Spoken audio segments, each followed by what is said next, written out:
English literature. The name of your story is Ivan's Story, which is written by Catherine Applegate. So story शुरू करने से पहले हम लोग ऑथर के बारे में कुछ पढ़ लेते हैं. Catherine Applegate is an American writer whose works include fantasy and adventure novels. So ये जो ऑथर है कैथरीन एप्पलगेट, ये एक अमेरिकन राइटर है और इनका जो वर्क्स है वो ज्यादातर रोमांचक हुआ करता है और कल्पनाओं से भरा रहता है. Her children's novel, The One and Only Ivan, has been recognized for the way in which the writer makes us think about how we treat animals and the feelings that animals have. So ये जो novel है The One and Only Ivan, इसे उस तरीके के लिए मान्यता दी गई है जिसमें लेखक हमें इस बारे में सोचने के लिए कहते हैं कि हम जानवरों के साथ कैसा व्यवहार करते हैं और जानवरों की भावनाओं को कैसे समझते हैं. So now coming to your story. इस स्टोरी का नरेटर है आइवन. आइवन जिसका ओरिजिनल नेम मड है. So Ivan is a gorilla who lives in a cage at a mall. He has spent 27 years either living in a human home or at the mall. So Ivan जो है वो एक gorilla है जो कि एक mall में एक केज में मतलब पिंजरे में है. इस आइवन ने अपने लाइफ के 27 इयर्स या तो एक ह्यूमन के मतलब इंसान के घर में बिताया है या फिर किसी मॉल में बिताया है. The story told by Ivan is about how he has nearly forgotten his life in the wild. So ये जो स्टोरी है आइवन ने कहा है इसने अपने पूरे लाइफ के बारे में बताया कि इसने जो वाइल्ड में मतलब फॉरेस्ट में या जंगल में जो अपने जिंदगी बिताया उस जिंदगी को कैसे ये पूरा का पूरा भूल चुका है. The book was inspired by the true story of Ivan, who lived in a similar situation for 27 years. मतलब ये जो स्टोरी है ये बुक पूरा मतलब कि आइवन के ट्रू स्टोरी से इंस्पायर किया गया है. मीन्स उसमें बताया गया है कि 27 इयर्स अपने फैमिली से अपने जंगल से दूर रह करके उसने अपने कैसे जिंदगी को बिताया है, एक सिमिलर सिचुएशन को फेस किया है. Now the grunt. ग्रंट एक गोरिल्ला का साउंड होता है जो कि बहुत ही शॉर्ट और बहुत ही लो होता है. I was born in a place humans call Central Africa in a dense rainforest so beautiful no crayons could ever do it justice.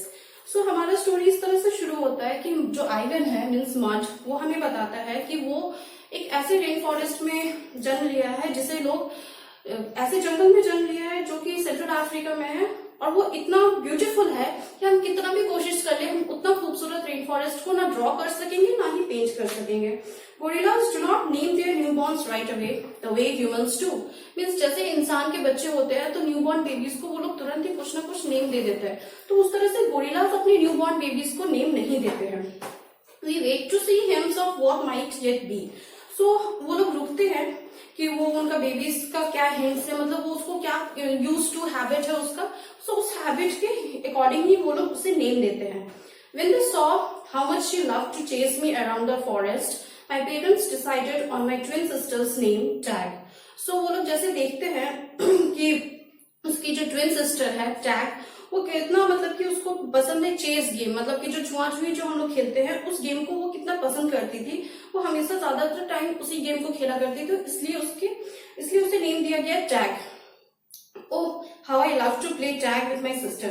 She was nimble, but when I got too close, she would leap onto my unsuspecting father. Then I would join her and we would bounce on his belly until he gave us the grunt, a sound that meant enough. So, वो जो mud और tag दोनों मिलकर के ये game को खेला करते हैं. वो टैग जो है वो बहुत ही फास्ट दौड़ती है और उसके बाद वो जैसे ही क्लोज अपने फादर के पास जाती है तो वो अनसस्पेक्टिंगली अपने फादर के बेली पे जंप कर जाती है और फिर मड भी उसे ज्वाइन करने लगता है और दोनों मिलकर के काफी टाइम वहां पे खेलते हैं जब तक कि उसके फादर एक ग्रंट नहीं दे देते. ग्रंट मीन्स एक साउंड देते हैं जिससे कि उसको मतलब समझ में आ जाए कि हाँ इनफ बहुत हो गया अब ये गेम को बंद किया जाए. That game never got old. और ये गेम था जो कि कभी भी पुराना नहीं हुआ. बट उसके फादर इस चीज से डिसएग्री करते हैं. Although my father might have disagreed. Now mud. It did not take long for my parents to find my name. All day long, every day I made pictures.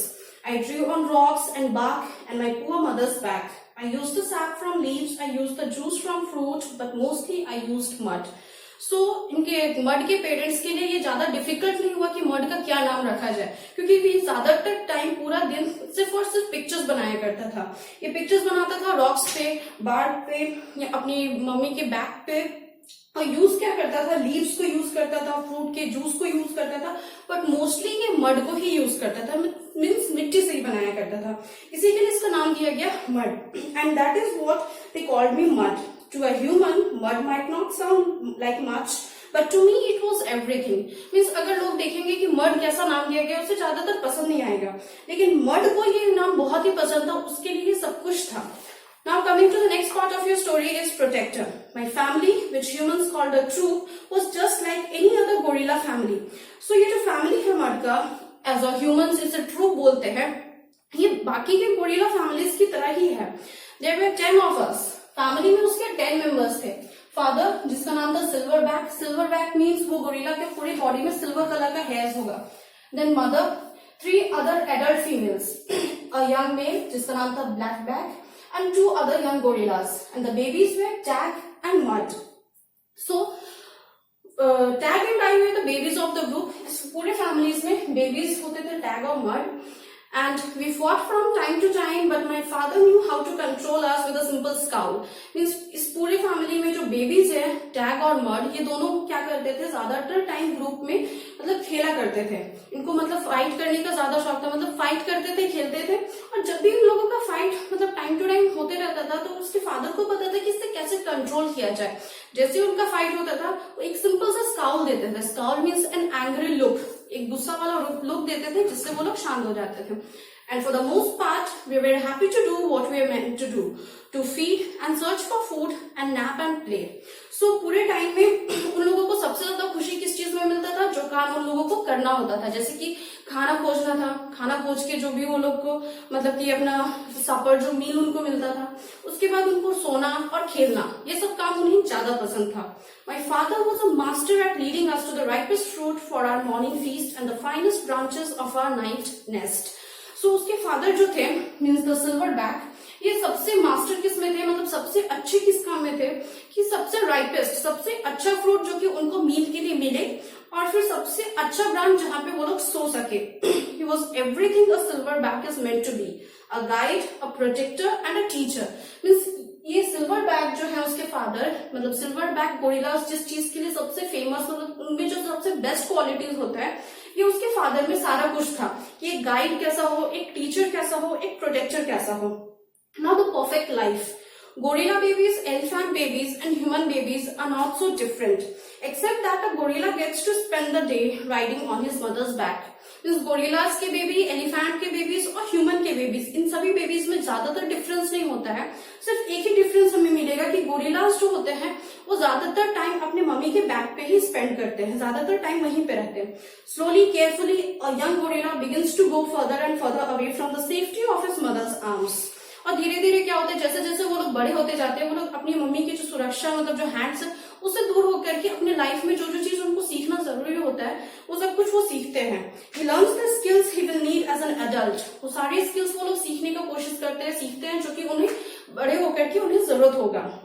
How to make a nest of branches, branches का nest कैसे बनाया जाए। How to beat your chest, chest कैसे beat किया जाए, कैसे मतलब कि बीट करना है, जैसे कि वो जो हाउलिंग साउंड निकलता है वो साउंड निकलेगा। How to move from tree to tree, एक ट्री से दूसरे ट्री कैसे जाया जाए। How to be kind, strong and loyal. And as a young gorilla you make mistakes, you play, you learn. Young gorillas होने से आपको मतलब थोड़ा सा मिस्टेक होगा ही किसी चीज को सीखने में, उसके बाद वो खेलना है, फिर सीखना है, मीन्स एट लास्ट आपको वो सीख ही लोगे। You do it all over again, और फिर से आप वो सब कुछ को करोगे। It was for a while a perfect life, लेकिन देखा जाए तो वो सबसे परफेक्ट लाइफ होता है जो लर्निंग पीरियड होता है, जो आप लर्न करते हो, सब कुछ सीखने का कोशिश करते हो। द एंड मीन्स अब कैसे ये वाइल्ड लाइफ जो मर्ड का था वो कैसे अब खत्म होता है। One day, a still day when the hot air hummed, the humans came. तो क्या होता है कि एक दिन था, बहुत ही शांति था, बहुत ही सन्नाटा था। क्यों? क्योंकि इतना ज्यादा सन्नाटा था कि जो हवा चल रही थी उस हवा के साउंड को भी आप इजीली सुन सकोगे। उस दिन क्या होता है कि ह्यूमंस आते हैं, इंसान लोग उस रेन फॉरेस्ट में आए। When after they captured my sister and me, they put us in a cramped dark crate.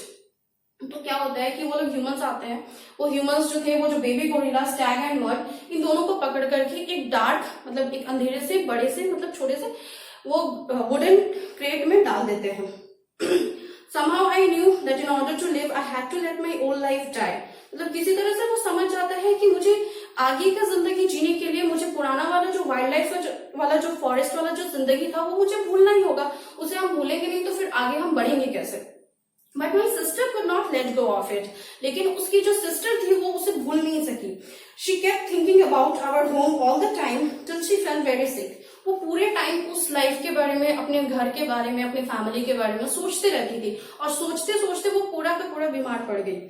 The temporary humans. अब हम देखेंगे कि मर्ड को कैसे एक न्यू पेरेंट्स मिलते हैं जिसका नाम होता है मैक और हेलेन. हेलेन जो है वो मैक की वाइफ है. It was Mack who opened the crate, Mac who took me and Mac who raised me like a human baby. So Mud जो है वो बोलते हैं कि ये मैक ही थे जिन्होंने वो जो क्रेट था, वो वुडन बॉक्स जिसमें उसे बंद करके लाया गया था, वो बॉक्स को खोले, उसके बाद उसको निकाल करके वो मर्ड को उस बाहर निकाले और फिर एक इंसान के बच्चे की तरह, अपने बच्चे की तरह उसे अच्छे से ध्यान से उसे पाल पोस कर बड़ा किया. Who raised me like a human baby. I drank from bottle. I slept in human beds, sat in human chairs, listened while human words swarmed around me like angry bees. So वो कहते हैं कि उसे इंसान के बच्चे की तरह अच्छे से पाल पोस कर बड़ा किया गया. एकदम जैसे ह्यूमन बेबीज बॉटल से पीते हैं, मर्ड को भी अब बॉटल से पीने को मिल रहा है. जैसे ह्यूमंस बेड पे सोते हैं, अब मर्ड को भी एक ह्यूमन की मतलब इंसान की तरह बेड पे सोने को दिया जा रहा है, एक चेयर पे बैठने को दिया जा रहा है. उसके आसपास में जो ह्यूमंस लोग, जो इंसान लोग रहते हैं और रह करके मतलब जो बातें करते हैं, जैसे फाइट होता है, जो झगड़ा होता है बीच दो इंसानों के बीच में, जैसे बकबक होता है. सो वो सब कुछ वो एकदम उसको एक पर्सोनिफाई किया जा रहा है कि एक एंग्री बीज, मतलब मधुमक्खियां जब गुस्से हो जाती है तो कैसे भनभनाती है, उस तरह से आवाज से जो निकलती थी वो भी उन्हें सुनने की अब आदत होती जा रही है इंसानों के बीच में रह करके. Mac's wife Helen was quick to laugh but quick to anger too, especially when I broke something which was often. अब वो बता रहे हैं कि ये जो मैक की जो वाइफ है हेलन, इसका ऐसा स्वभाव था कि वो तुरंत गुस्सा होती थी और फिर तुरंत खुश भी हो जाती थी. और वो गुस्सा किस लिए होती थी? जस्ट बिकॉज कि मर्ड क्या करते थे कि उससे कुछ भी चीज ब्रेक करते थे, कुछ भी चीज को तोड़ देते थे, तो उसके वजह से वो गुस्सा हो जाती थी. Which was often, means Mud का अक्सर आदत था कि वो कुछ ना कुछ तोड़ ही दिया करते थे. I broke the blender when I squeezed 3 tubes of toothpaste and a bottle of glue into it. अब वो ब्लेंडर तोड़े, कैसे तोड़े? क्योंकि उसमें 3 तो पूरा का पूरा टूथपेस्ट डाल दिया और एक बॉटल ग्लू का डाल करके उसे ब्रेक कर दिए. I broke my tooth attempting to swing from a lamp fixture on the ceiling. अब सीलिंग में जो लैम्प फिक्सचर था उससे वो लटकने का कोशिश किया, जिसकी वजह से वो गिरे तो उसके पैर का टो टूट गया. I broke 46 glasses. Well, it turns out there are many ways to break it. मतलब उसके बाद वो 46 ग्लासेस ब्रेक किए. ये ऐसा लगता है जैसे कि ग्लासेस ब्रेक करने का उनका एक हैबिट हो गया, मतलब कुछ भी बहाना मिले सबसे पहले ग्लास तोड़ दो. तो इसकी वजह से वो उन्होंने 46 ग्लासेस ब्रेक किए हैं. तो इसके वजह से हेलेन गुस्सा होती थी. Every weekend, Mac and Helen drove me to a restaurant where they ordered something for me. हर एक वीकेंड में क्या होता था कि मैक और हेलेन उसे रेस्टोरेंट में ले जाया करते थे, जहां पर उसके लिए वो कुछ ऑर्डर भी करते थे. I went to baseball games, to the grocery shop, to a movie theater, even to the circus. They did not have gorillas. I rode to little motorbike and blew out candles on a birthday cake.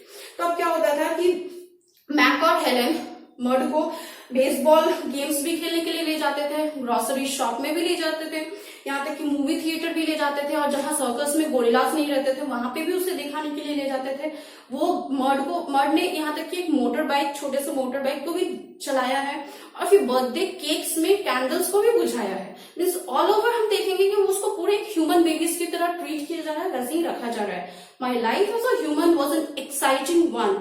उसका life एक humans की तरह में बहुत ही अच्छा था. Although my parents would not have approved, लेकिन उसके पेरेंट्स को इस चीज पे यकीन नहीं हो रहा था. उसे लग रहा था कुछ ना कुछ कमी हो रहा है जिसकी वजह से मर्ड खुश नहीं है. Hunger. In my new life as a human I was well taken care of. उनका जो नया जिंदगी था एक इंसान की तरह, वो बहुत ही अच्छे से मतलब बीत रहा था. बहुत अच्छे से मैक और हेलेन उसका ध्यान रख रहे थे. Yet at night, lying alone in my pajamas, I longed for the cheerful grunts of a play fight and the easy safety of my nearby troop. So एक रात क्या होता है कि मर्ड ऐसे सोए हुए रहते हैं, मतलब लेटे हुए रहते हैं, और वो अपनी जो उस समय का जो फॉरेस्ट वाला, जंगल वाला जो लाइफ था, जो अपने फ्रेंड्स के साथ, अपने फैमिलीज के साथ जो वो बिताया करते थे, उसमें वो कैसे खेलते थे, मतलब कुछ भी उनको होता था तो उनका पूरा फैमिली, उनका पूरा ग्रुप था वहां पे जो कि इजीली उनको किसी भी मुसीबत से बचा सकता था। सो उस सब चीज को वो याद कर रहे थे। लेकिन अचानक से क्या होता है कि remember what happened to Tag. So तुरंत फिर याद आ जाता है कि टैग के साथ क्या हुआ। टैग भी अपनी फैमिली के बारे में सोचते सोचते बीमार पड़ गई थी। I told myself don't think about the jungle.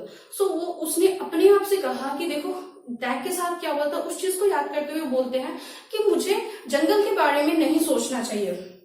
Still sometimes I lay awake wishing for the warmth of another just like me। लेकिन फिर भी वो कभी कभी पूरी रात इसी चीज को सोचते सोचते जागे रहते हैं और सोचते हैं कि काश वो जो उनका मम्मी का जो हक था उस चीज को वो वापस से फील कर सके, अपनी फैमिली के साथ रह सके, खेल सके। वो धीरे धीरे उस वार्मथ को, उस प्यार को मिस करते थे कहीं ना कहीं।